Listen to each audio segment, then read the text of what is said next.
La Direction générale des douanes ouvre ses portes au grand public pour 72 heures. Ces journées portes ouvertes se tiennent dans les locaux de la Direction générale des douanes. Ce sera également l'occasion pour les douaniers d'échanger sur plusieurs thèmes. Vous aurez les précisions dans quelques instants. Et puis en Côte d'Ivoire, le directeur général du Fonds burkinabé de développement économique et social, Bruno Compaoré, a été désigné meilleur manager africain au cours de la 9e édition des Awards des entreprises. C'était là les titres. Le développement, c'est dans quelques instants. Mesdames et messieurs, bonsoir et bienvenue à cette édition du soir. À travers un décret, le président du FASO, Roch-Marc Christian Kaboré, a procédé à de nouvelles nominations au sein des forces de défense et de sécurité. Le président du FASO a nommé 13 officiers. Parmi ces officiers, le lieutenant-colonel Cyprien est nommé chef de corps de l'Académie militaire Georges Namoiano. Le lieutenant-colonel Baleyan Didas Da est nommé chef de corps du Prytanée militaire de Kadiogo PMK. Le commandant Jean-Marie Sirouma est désormais le chef de cabinet du chef d'état-major général des armées. Le chef de corps du 12e régiment d'infanterie commando est désormais conduit par le commandant Flavien Kaboré. Le commandant Arsène Yves Bambara est le chef de corps du groupement d'instruction des forces armées JIFA. Situation à Titao, une partie des forces de défense et de sécurité a quitté la localité ce matin avec le corps d'un militaire victime de l'explosion d'une mine sur la route de Windigi. Le militaire décédé sera inhumé à Wayugia. Mais selon nos informations, la situation de Titao est parvenue aux plus hautes autorités. Les dispositions seraient en train d'être prises pour sécuriser toute la zone. Dans cette zone, les terroristes ont sémé la terreur le week-end dernier avant de reculer depuis l'arrivée des renforts de Wayugia. Ces renforts devraient progresser vers Solé et toutes les autres communes de la province du Loroum. Le Burkina Faso a de nombreux défis à relever de nos jours et il faut repenser la société selon le groupe d'initiative pour la refondation de la patrie JRP. Ce nouveau mouvement estime que la solution est l'instauration d'un nouveau contrat social. Ce mouvement a rencontré la presse aujourd'hui et c'était en présence de Micheline Zongo. Le groupe d'initiative pour la refondation de la patrie, JRP, refuse de jouer au complice de ce qu'il qualifie de malgouvernance du pays, caractérisé par la corruption, l'injustice et la crise sécuritaire selon ses membres. Le JRP se veut un cadre de réflexion pour pallier ces problèmes. Il n'est ni un parti politique ni une organisation de la société civile, nous révèle Adam Assigiré, coordonnateur du groupe. C'est vraiment une rencontre, de façon hasardeuse, entre d'abord Dr Louré et moi, Dr Louré et Dr Ouedraogo, et puis après on s'est rencontrés comme ça, on s'est dit, comme nous avons la même vision, est-ce qu'il nous faut nous retrouver dans un cadre de réflexion? Ce n'est pas une OSC, ce n'est pas un parti politique. Pour le moment, nous allons mettre un cadre de réflexion. C'est notre liberté de faire un cadre de réflexion où nous allons, comme ce que nous étions en train de faire à travers ce cadre-là, penser maintenant, mais prendre en compte les avis de chacun. Et inviter aussi d'autres personnes à venir rejoindre ce cadre de réflexion. Face à ces multiples maux qui minent le Burkina Faso, le JRP estime qu'il y a besoin d'un nouveau contrat social. Nous allons faire le diagnostic exhaustif de la problématique que notre pays rencontre aujourd'hui. À l'issue de ça, ensemble, avec vous, nous allons bâtir ce contrat social-là. Parce que nous ne voulons pas rester dans nos carcans, réfléchir pour proposer. Parce que nous nous en rendons compte que la meilleure manière de faire participer le peuple, c'est de demander la contribution du peuple lui-même à l'édification d'une structure. Nous nous sommes dit que si le Burkina Faso est à ce niveau-là, c'est parce que le contrat social depuis l'indépendance est mauvais. Je peux dire même qu'il n'a même pas été signé avec le peuple. Ce sont les gouverneurs qui ont signé entre eux leur contrat social. Donc c'est une réflexion que nous allons mener pour proposer effectivement un nouveau contrat social. Et ce contrat social prendra en compte et la gouvernance politique, et l'économie, et le social, et la justice, Bref, comme le nom le dit, nous allons faire des propositions de façon concrète. C'est essentiellement par des conférences-débats que le groupe d'initiative pour la refondation de la patrie compte éveiller les consciences et arriver à des recommandations pour assurer l'essor du pays. Parlons à présent du gouvernement Lassina Zerbo 1 où la gente féminine est représentée avec 7 femmes. Il y a de nouvelles entrées et des départs, mais des ministres sont restés à leur place. Comment peut-on donc analyser cette représentation des femmes au sein du gouvernement et quelles perspectives pour les ministres dont elles ont la charge? Écoutons Fatou Angélique Bessin, spécialiste du genre, jointe au téléphone par Rachida Sada Zongo. La composition du nouveau gouvernement fait ressortir 7 femmes, dont 5 ministres pleins et 2 ministres délégués. Lorsque nous faisons une comparaison rapide avec l'ancien gouvernement qui avait 4 femmes et 4 femmes ministres pleins et 4 femmes ministres délégués, nous pouvons noter une légère évolution en termes de taux. Mais ce qui peut être retenu, c'est surtout qu'il y a un certain nombre de points positifs en ce qui concerne la promotion du genre, notamment le retour de Mme Rosine Souri Koulibaly, qui est nommée ministre des Affaires étrangères. Il s'agit effectivement d'une première, parce que c'est la première fois dans l'histoire du Burkina qu'une dame conduit la politique étrangère. Il y a également la SG du gouvernement qui est une dame. Donc il s'agit entre autres de points positifs que l'on puisse relever. Nous espérons que le gouvernement puisse poursuivre dans cette même dynamique avec la nomination et la responsabilisation de d'autres femmes dans les institutions, car cela contribue en fait à la promotion du genre et la promotion des femmes. Nos attentes vis-à-vis du gouvernement en général sont les mêmes que l'ensemble de la population, avec en tête la lutte contre le terrorisme et l'insécurité. Nous espérons qu'avec ce gouvernement, le Burkina Faso pourra retrouver la quiétude d'antan. Vis-à-vis des femmes du nouveau gouvernement, nous attendons qu'elles puissent mener à bien la mission qui leur sont confiées dans leurs départements respectifs. Le Premier ministre Lassina Zerbo a indiqué lors de sa prise de fonction que l'équipe gouvernementale va s'occuper de la sécurité en priorité et assurer pour l'essentiel ses prérogatives. Il a également précisé que les parrainages faits par les ministres seront réduits au maximum. Pakisba Mariam Ouedraogo a rencontré quelques acteurs culturels suivant ensemble son reportage. Le 15 décembre dernier, lors de la prise de contact du gouvernement Zerbo, le Premier ministre a laissé entendre ceci. On va essayer, dans cette dynamique de réduction du train de vie de l'État, d'essayer de nous mettre proche des populations sans faire souffrir l'État. Donc les parrainages, je ne sais pas comment on les appelle, on va essayer de réduire ça au maximum et pour que les ministres se consacrent à leur travail. Pour le journaliste culturel et promoteur de la soirée Gala les 12 PCA, David Hervé Ola, il était temps que cette pratique cesse. Moi je dis que c'est une très très belle chose, bien pensé de la part de ce gouvernement. Vous savez, de plus en plus on avait l'impression que les ministres venaient beaucoup plus pour s'afficher, c'est-à-dire présenter un peu leur image. Ils ne s'occupaient même plus de leur mission.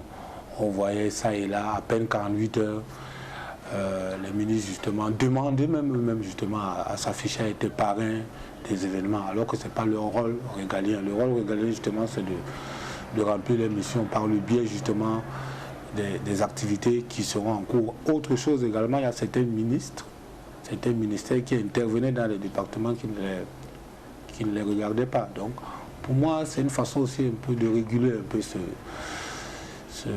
secteur-là, parce que de plus en plus, quand les ministres venaient, ils avaient plutôt l'impression justement que c'est plus ils vont s'afficher, n'est-ce pas, à travers les événements, qu'on dirait effectivement qu'ils font du bon boulot, alors que le plus important est ailleurs. La deuxième chose également, c'est le fait que justement, quand un ministre parraine, c'est évident, par exemple le ministère de la Culture, une activité culturelle, c'est évident que le ministère l'accompagne, mais c'est pas forcer que justement l'image de la ministre ou bien du ministre soit mise en avant. Je pense que c'est plutôt la structure, c'est plutôt le département ministériel qui peut aider, qui peut financer, mais pas forcément mettre la personne ou bien le premier responsable en avant. Cependant, Issouf Sawadogodi Oskimo, artiste, musicien et promoteur de Oskimo Tour, Jeune Propre Sans Drogue, ne partage pas l'idée de David Hervé Ola. Quand on dit on vient pour régler les problèmes, il ne faut pas créer d'autres problèmes.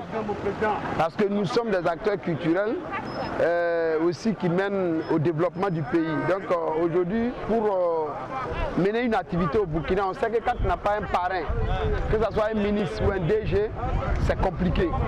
Et le Premier ministre, quand il donne ce temps, bon, il ne sait pas comment il va se faire aimer par le monde culturel ou par le monde de tous ceux qui sont dans l'événementiel. Parce que c'est l'événementiel aussi qui fait vivre le pays. Dire qu'il n'y a pas de parrainage, mais c'est dire que lui-même, bon, moi je peux dire en tant qu'artiste que ça ne commence pas bien, mais dire clairement qu'il y a moins de parrainage, mais on fait comment?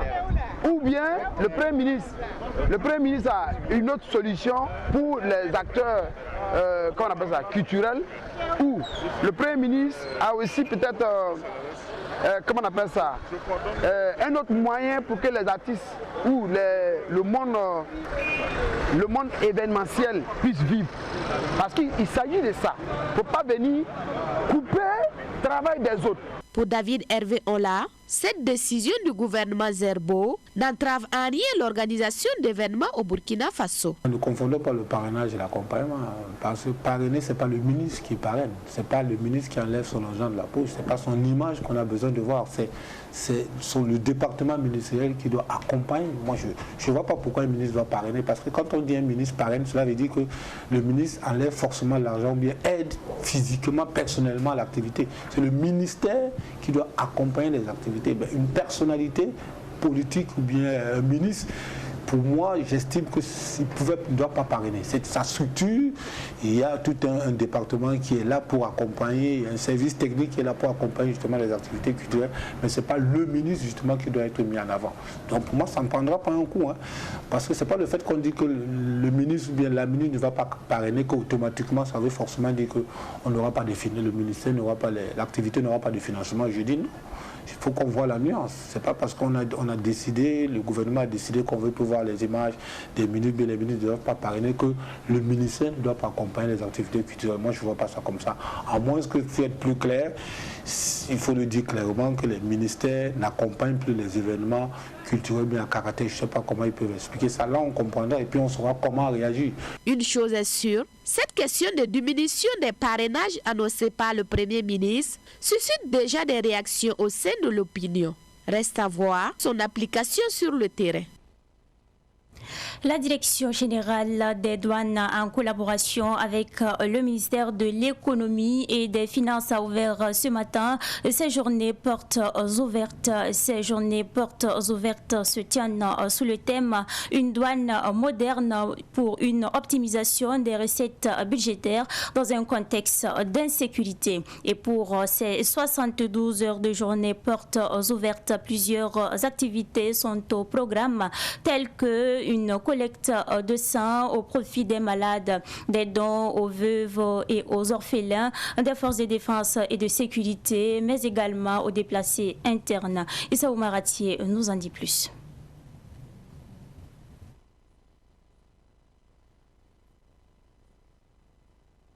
Les douaniers ouvrent spécialement leurs portes au grand public à travers les journées portes ouvertes qui se tiennent du 16 au 18 décembre 2021 dans les locaux de la Direction générale des douanes. Une collecte de sang au profit des malades et une remise de dons au bénéfice de veuves et orphelins des forces de défense et de sécurité tombés armes à la main constituent les grands axes de ces journées portes ouvertes des douanes. Une opération de collecte de sang organisée en collaboration avec le Centre national de transfusion sanguine au profit des malades est prévue dans l'enceinte de la Direction générale des douanes. Cet acte de solidarité envers nos frères et sœurs en souffrance interpelle chacun de nous, ici présent, et participe d'une manière ou d'une autre à l'effort de guerre. Ne soyons donc pas avares et donnons notre sang en vue de sauver des vies en détresse.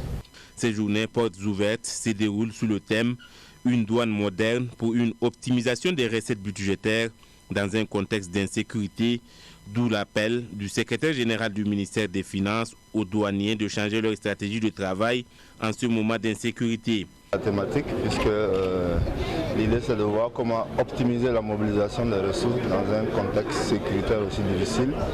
Vous savez que nous avons des postes de recettes qui ont dû éventuellement fermer.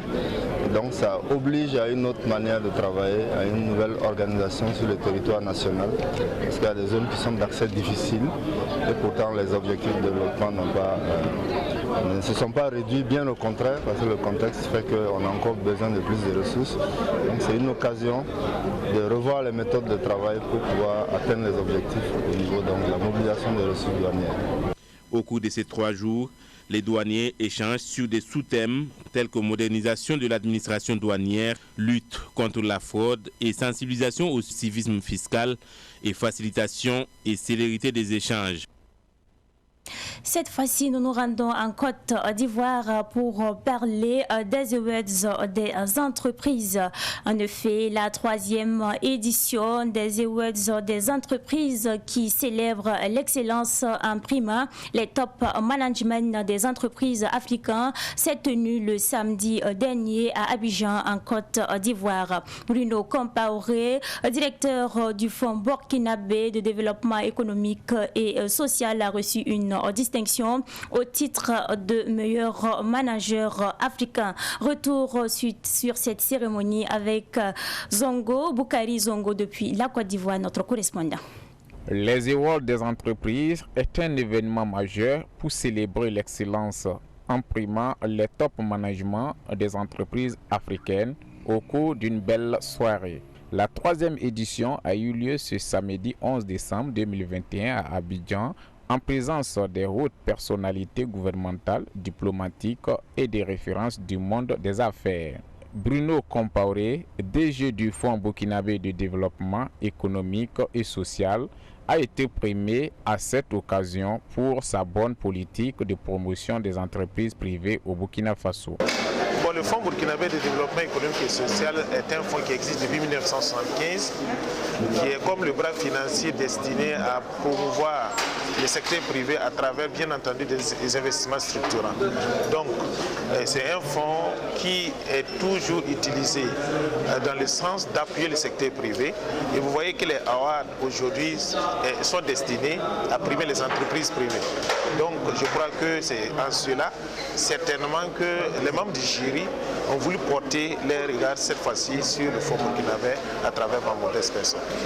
Premier meilleur manager africain des services aux finances, Bruno Compaoré dédie la distinction à l'État burkinabé, en particulier au ministère de l'économie et des finances. J'ai été primé comme le meilleur manager africain des services financiers.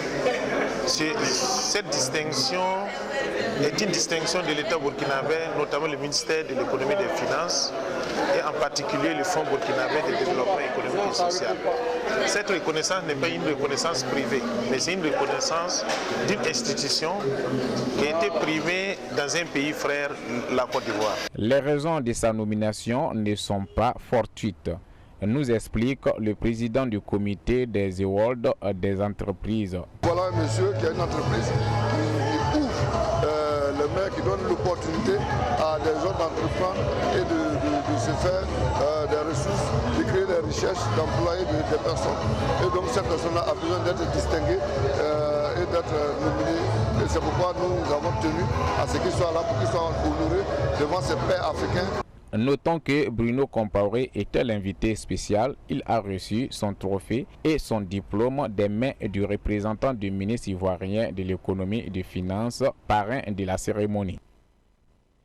L'actualité internationale va nous conduire cette fois-ci en France. La France a annoncé qu'elle va réduire son contingent au Sahel dans les 6 prochains mois.